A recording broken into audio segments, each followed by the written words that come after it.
사법 그 시기도 빨라지고 있습니다. 이 대표의 공직선거법 위반 사건을 담당하는 항소심 재판부가 앞으로 2달 동안 새 사건을 안 받겠다라고 이야기를 했습니다. 담당 판사가 허준 변호사님 직접 이걸 요청했다고 하던데요, 맞습니까? 그렇습니다. 대법원 예규에 따라서 이렇게 만약에 집중 심리가 필요하고 적시에 처리하는 것이 긴급한 그런 중요한 사건이 있는 경우에는 이렇게 사건 배당을 받지 않도록 하는 배당 중지 결정을 내릴 수가 있게 됩니다. 지금 그에 따라서 13일부터 3월 12일까지 2달 동안 이재명 대표의 공직선거법 항소심 재판부가 새로운 사건, 신건을 배당받지 않고 기존의 사건만 심리를 하게 된 상황인데요. 네. 지금 이재명 대표의 공직선거법 재판이 강행 규정에 따라서 3개월 안에 결론이 나야 되는 것이 맞습니다. 네. 그런데 이재명 대표가 서류를 송달받지 않는다든가 아니면 국선 변호인을 선임을 한 상태에서 그대로 두었다가 뒤늦게 사선 변호인을 선임해서 국선이 취소가 된다고 하면 사선 변호인이 기록 검토를 할 시간을 또 가져가야 되는 그런 부분이 있거든요. 맞습니다. 그래서 상당히 지연되는 측면이 있기 때문에 재판부에서도 3개월 안에 결론을 내기 위해서 굉장히 노력하고 있는 상황으로 보입니다. 그러니까요. 이 집중 심리를 하겠다. 이거 지금 말씀드렸던 것처럼 이 이재명 대표 공직선거법 위반 사건 항소심 재판부 판사가 직접 법원에 요청을 한 겁니다. 네. 다른 사건, 신건들 나한테 주지 말라. 말라. 나는 여기에만 네. 집중적으로 사건을 재판하겠다. 심리를 하겠다. 이런 취지의 입장을 직접 표명을 한 건데요. 설전 변호사님 나와주셨습니다. 이 이재명 대표 측에서 사실상 이 항소심, 이 공직선거법 항소심을 놓고 지연 전략을 펴고 있다. 이런 의혹들이 굉장히 많이 나왔어요. 특히나 이제 변호인 선임을 일단 늦췄고요. 그에 앞서서는 통지서를 수령하는 것도 뭐 집에 없었다, 주거 패문 뭐 이런 식으로 얘기가 나오면서 계속 늦춘 것 아니냐, 고의적으로 늦춘 거 아니냐 이런 의혹들이 많았거든요.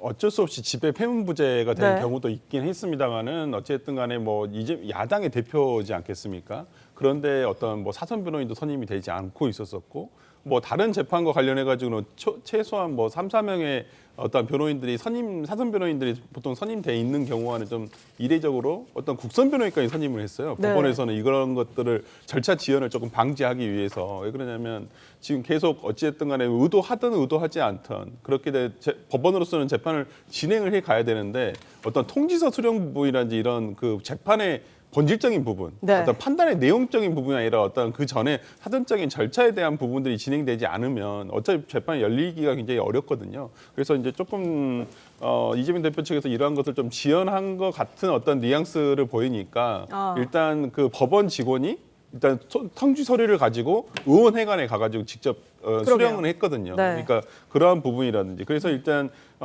작년 12월 18일 날 일단은 그 소송 서류가 수령을 했고 이번 달 23일 날 지금 일단 항소심 공선법에 있어서 항소심 일단 변론기일이 잡혀는 있습니다. 시작이 한다는 얘기이기 때문에 아마 지금 아예 변론 준비 기일도 없어요. 네. 바로 이때 항소심에서 변론 기일을 가져가는 것이기 때문에 이 부분과 관련해서 아마 첫 기일에 어떤 앞으로의 항소심에서 어떻게 절차 진행을 하겠다는 내용 등을 저는 재판부에서도 얘기를 할 것이고요. 그다음에 아마 변호인 측에서도 이 부분과 관련해서 아마 얘기를 할 거라고 생각을 합니다. 거기에 약간 경곡성 멘트로 앞으로 좀 이렇게 집중적으로 여기에 좀 속도전을 내겠다 이런 네. 취지의 의견 표명도 할 거라고 근데 예상하시는 건가요? 저는 이걸 좀 이재명 대표 측이나 지지하신 분들이 오해를 안 하셨으면 좋겠는 게요. 최근에 이재명 대표만 집중 심리하는 게 아닙니다. 네. 지금 이번 총선에서 뭐 당선되셨던 분들, 특히나 민주당의 안도걸 의원이라든지 다른 여러 의원들이 집중 심리하고 있어요. 특히나 공직선거법에 네, 대해서는 이건 법원에서 최대한 빨리 마치기로 했고 이것은 뭐 원칙을 정했기 때문에 여기에 맞추자고 해서 뭐 이재명 대표만 뭐 일부러 빨리 하기 위해서 집중 심리를 하는 게 아니라 다른 의원들 지금 의원들 재판들도 정말 집중 심리를 채택하고 있다라는 부분을 조금 감안하셨으면 좋겠다 생각합니다. 알겠습니다. 그동안 여당에서는 이재명 대표 재판이 너무 지연되고 있다는 불만을 표시해 왔었죠. 주진우 의원 목소리 한번 들어보겠습니다.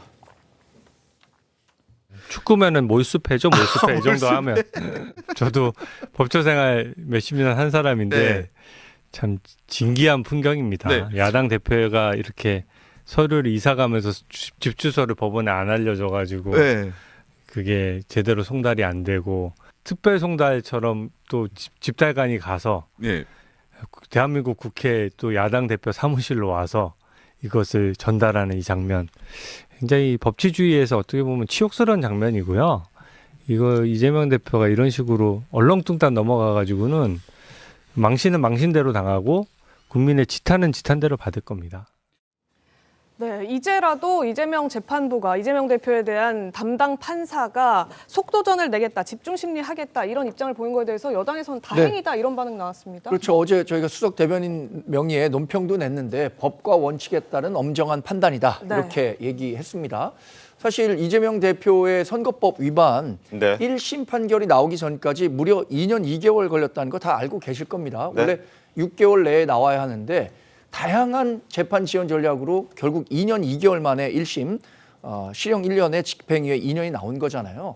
그리고 2심 판결도 사실 선고일로부터 3개월이기 때문에 11월 15일에 있었기 때문에 2월 2월 15일. 15일에 나와야 합니다. 그럼에도 불구하고 공시송달 제도를 이용해서 늦게 송달받았다는 이유로 이게 재판 일정이 지연될 것 같은데 네. 그래도 적어도 사법부는 이재명 대표에 대해서 3월 중에는 2심 판결을 내려줘야 합니다. 네. 그리고 그것이 앞으로 이재명 대표의 정치 행보와 관련해서 유력한 야권의 대선 후보잖아요. 네. 대선 후보를 판단하는 데 있어서 이 사람이 2심까지도 이런 판결을 받았다는 것과 1심에서 이 판결을 받았다는 것과는 완전히 그 다른 판단을 내릴 수 있는 기준이 되거든요. 사법부가 본연의 역할에 충실해야 한다고 생각합니다. 알겠습니다. 633 원칙이라고 많이 들어보셨죠? 저희가 그래프를 한번 준비해 봤는데요. 화면 함께 보겠습니다. 자, 1심에서 6개월, 2심 3개월, 3심 3개월. 그러니까 공직선거법 위반 혐의와 관련해서는 633 원칙이 지켜져야 된다. 이거 조희대 대법원장도 오늘 올해 신년사 얘기하면서도 한 번 더 강조를 했습니다. 그러니까 1심은 어쨌든 결과가 나왔고 지금 2심 과정인데 이달 23일 날 첫 재판 기일이 열리죠. 그리고 지금 집중 심리를 하겠다. 1월 13일부터 3월 12일 2달간 집중 심리 하겠다라는 건데 국민의힘에서 주장하듯이 11월 15일에 1심 재판 결과가 나왔기 때문에 원칙상 3개월을 적용하면은 2월 15일에 결과가 나와야 된다라는 주장입니다. 근데 이제 3월 12일까지 집중 심리 하겠다는 거잖아요. 허주현 변호사님. 재판부가 3월 12일까지 꼭 시간을 끌지 않고 그 전에라도 뭐 결론을 내릴 수 있는 그런 상황은 되는 거죠. 그거 불가능한 건 아닌 거죠. 법적으로는 당연히 불가능하지 않습니다. 그렇지만 이 방어권의 충분한 보장이라는 측면도 재판부로서는 고려하지 않을 수가 없을 겁니다.